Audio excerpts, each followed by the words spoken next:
오늘 신명기 8장 1절서 3절에 있는 말씀을 통하여서 기억하고 잊지 말자라는 제목으로 말씀을 선포할 때 큰 은혜 받는 도전의 시간이 될 수 있기를 바랍니다. 자, 지금 우리는 2025년도를 역사의 뒤안길로 하고 새로운 해인 2026년도를 맞이하였습니다. 고린도서 5장 17절에 보면은 그런즉 누구든지 그리스도 안에 있으면 새로운 피조물이라 이전 것은 지나갔으니 보라 새 것이 되었도다 그랬습니다. 여러분, 이미 시작된 2026년 아직도 그 어떤 누구도 한 번도 살아보지 않은 새 것을 새해를 선물로 받았습니다. 이 선물을 하러 가신 하나님 앞에 감사 박수로 영광 드리도록 하겠습니다. 우리가 작년 이맘때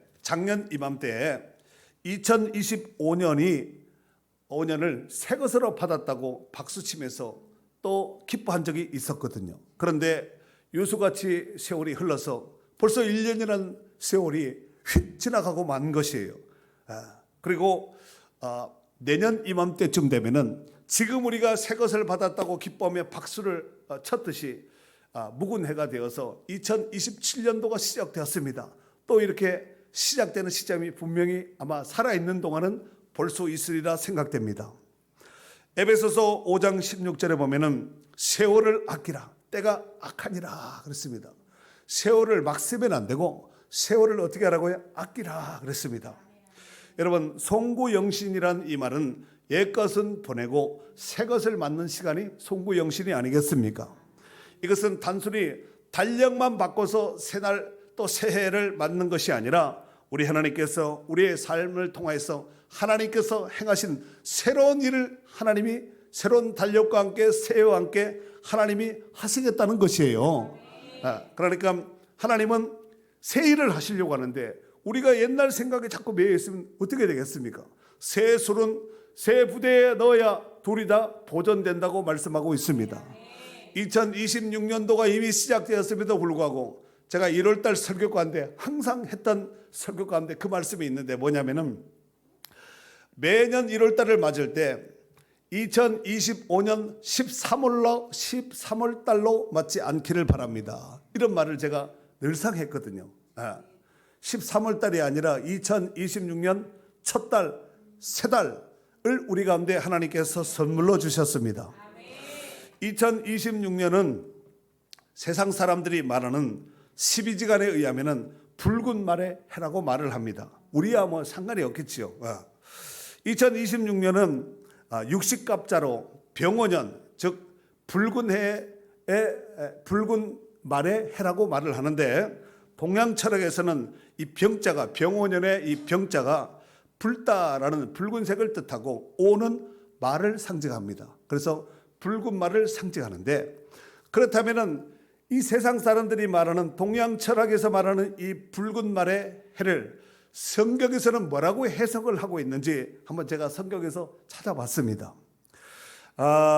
요한계시록 6장 4절에 보면은 한번 띄워줘 보세요. 요한계시록 6장 한번 읽겠습니다. 이에 시작. 이에 다른 붉은 말이 나오더라. 그 탄 자가 허락을 받아 땅에서 화평을 제하여 버리며 서로 죽이게 하고 또 큰 칼을 받았더라. 아멘. 자, 성경에서 붉은 말은 동양 철학에서 말하는 이런 상스러운 기운과 다르게 주로 심판, 전쟁, 갈등이라는 묵시적인 의미로 등장하고 있습니다. 붉은 말이 심판, 전쟁, 갈등. 여러분, 심판, 전쟁, 갈등. 이 단어가 나오니까 벌써 얼굴이 싹 이렇게 표정이 이상한데 세상 사람들이 말하는 동양 철학에서 말하는 붉은 해는 뭐 상스러운 기운, 붉은 해가 떠올 때 붉게 떠오르잖아요.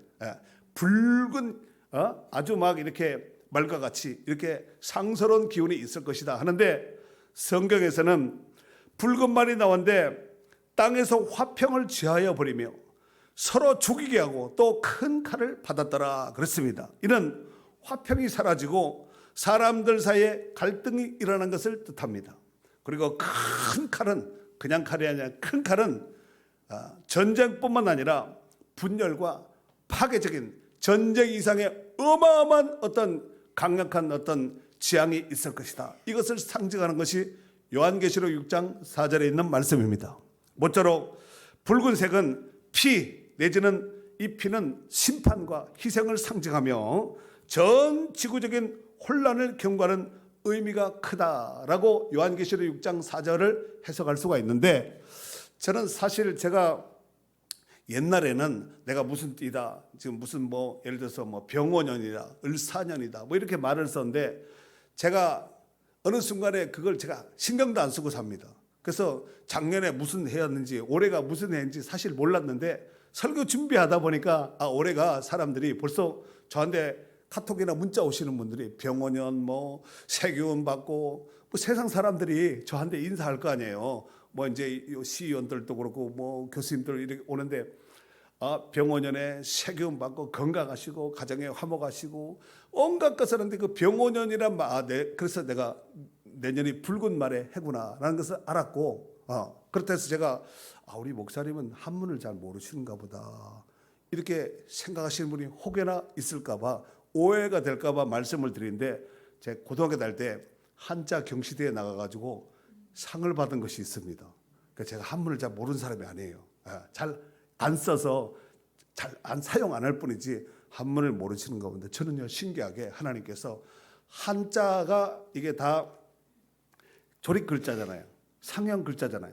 근데 아무리 어려운 뭐 열몇 획으로 되어 있는 그 한문이라 할지라도 한 서너 번 딱 써보면 딱 제가 안 잊어버리고 무슨 변에 무슨 획이 들어서 조립이 되잖아요.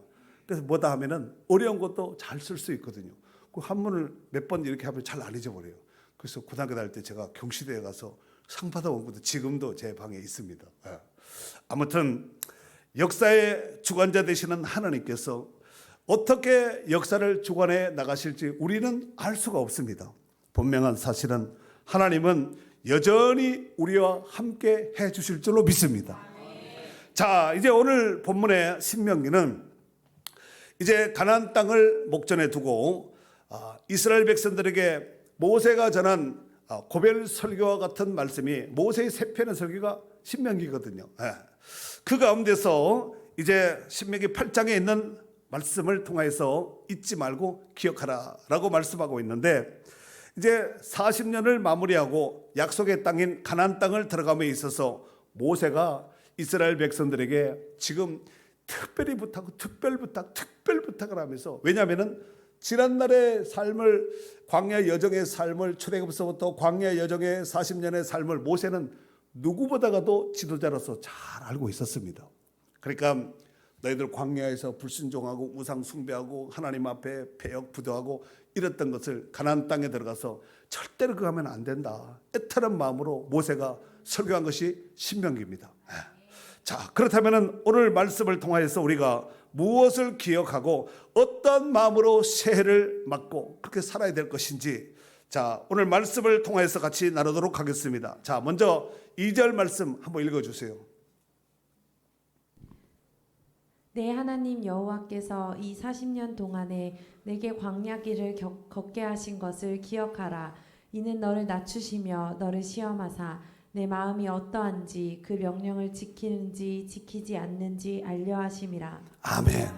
자, 여기 보면은 내 하나님 여호와께서 이 40년 동안에 내게 광야 길을 걷게 하신 것을 기억하라 그랬습니다. 여러분, 광야를 성지순례 다녀오신 분들은 광야 체험을 해보셨으리라 생각됩니다. 광야 무인지경입니다. 가도 끝도 없는 그냥 땅과 하늘, 이 두 가지밖에 없습니다.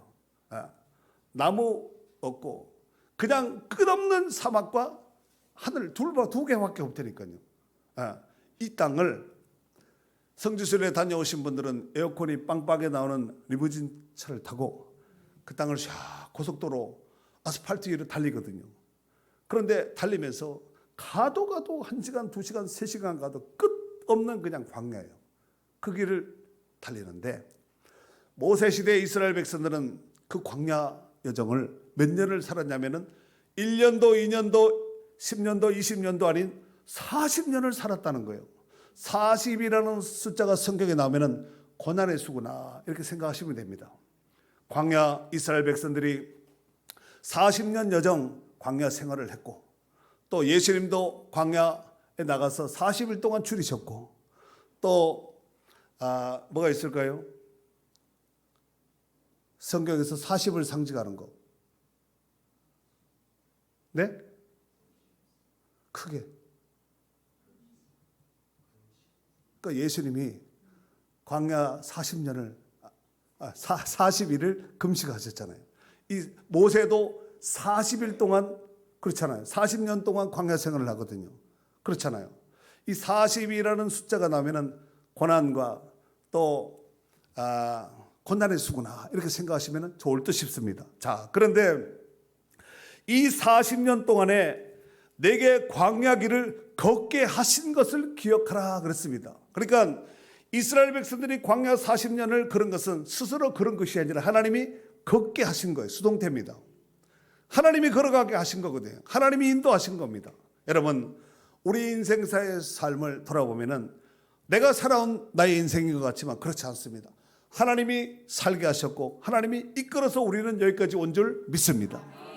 자, 그렇게 걷게 한 그 이유가 있는데 이는 너를 낮추시며 너를 시험하사 내 마음이 어떠한지 그 명령을 지키는지 지키지 않는지 알려 하심이라 라고 말씀하고 있습니다. 여러분, 우리의 지난 2025년의 삶을 돌아보면은 우리 중에 그 어떤 누구도 그냥 평탄한 길, 순탄한 길, 거저 먹는 이런 아마 삶은 한 사람도 없었으리라 생각됩니다.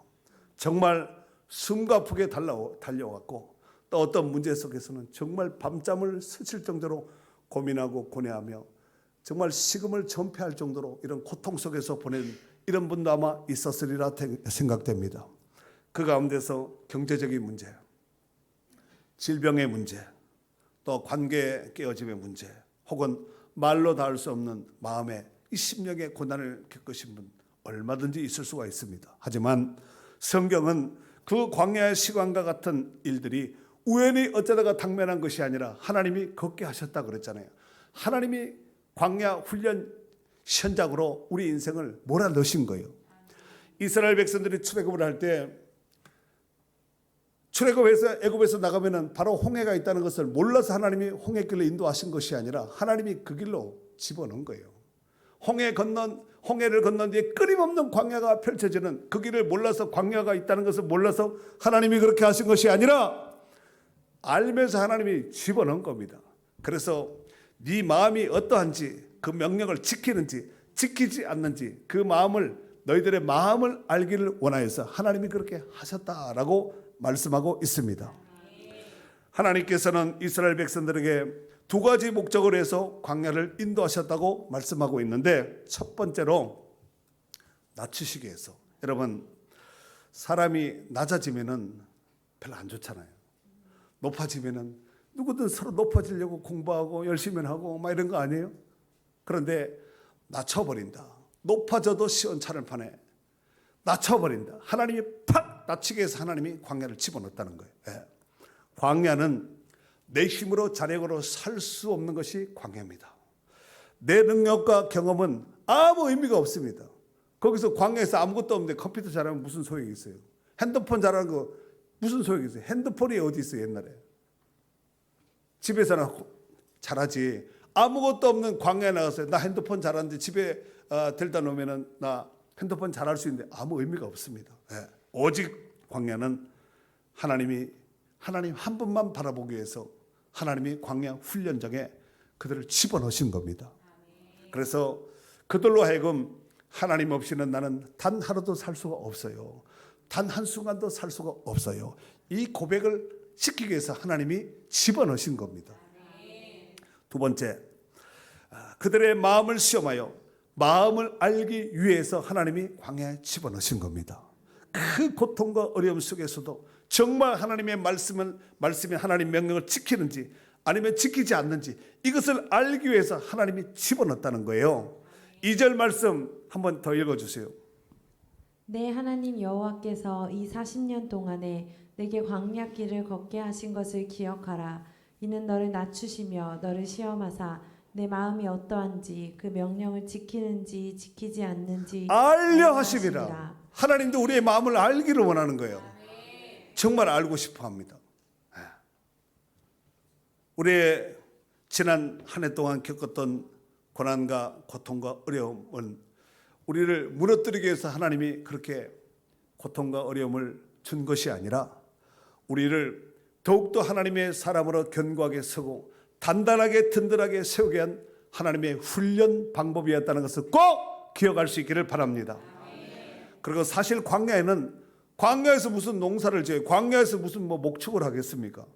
이스라엘 백성들은 굶어 죽을 위기에 처했지만 하나님께서는 하늘문을 여셔서 그들에게 만나를 내려주셨습니다. 한꺼번에 다 내려준 것이 아니라 일용한 양식을 내려주셨는데 그들이 먹을 만큼 그들에게 만나를 내려주셨다는 것입니다. 그러한 만나를 무려 약 한 40년 동안 내려주셨다는 거예요. 그러니까 광야 여정 가운데 그들이 먹고 살았던 것은 만나였습니다. 우리의 삶도 마찬가지입니다. 우리의 지난 한 해를 돌아보면 정말 아슬아슬한 위기 가운데 일촉즉발의 이런 위기 상황 가운데 있었던 적이 얼마나 많았습니까? 하지만 하나님은 때마다 하나님께서 도움의 손길을 펴셔서 우리를 돕고 위로하고 격려하셔서 우리를 여기까지 오게 하신 줄 믿습니다. 우리가 잘나서 내가 잘나서 온 것이 아니라 하나님이 오게 하신 겁니다. 먹이고 입혀서 살려서 여기까지 오게 하신 줄 믿습니다. 그 하나님이 바로 에베네셀의 하나님입니다. 그래서 여기까지 우리를 인도하시고 여기까지 우리를 도우셔서 오게 하신 줄 믿습니다. 이 고백이 2026년 새해에도 우리 가운데 고백될 수 있는 고백이 될 수 있기를 바랍니다. 이제 우리가 2026년 새해를 맞아요. 가슴에 새겨야 할 핵심 메시지가 있습니다. 3절 읽어주세요.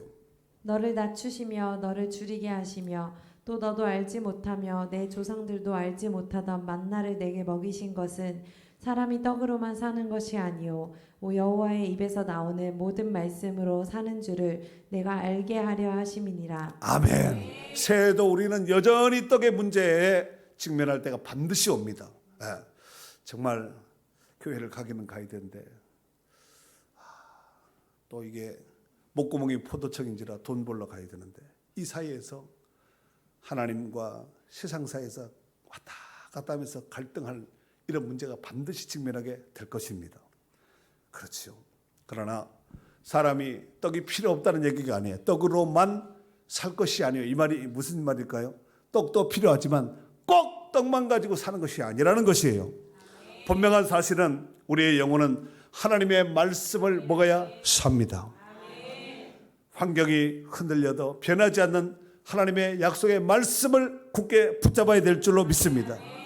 하나님과 세상 사이에서 사실 갈등이 생기지 않을 수가 없습니다. 믿음이 좋다, 좋은 사람도 어떤 부분에 있어서는 갈등이 올 때가 있거든요. 하나님을 사랑합니다 하면서도 세상을 또 롯의 처와 같이 뒤를 돌아보는 이런 경우도 우리 가운데 얼마든지 있을 수가 있다는 것이에요. 어쩌면은 2026년 한 해 동안 우리 앞에 큰 요단강과 같이 여리고 성과 같이 이런 견고한 성이 딱 버티고 있을 수가 있습니다. 그러나 한 가지 분명한 사실은 우리가 하나님 말씀 안에 온전히 거하기만 한다면 어떠한 광야 같은 시련과 고난과 고통이 다가온다 할지라도 하나님은 모든 것을 합력해서 선을 이루셔서 반드시 복이 되게 하실 줄 믿습니다.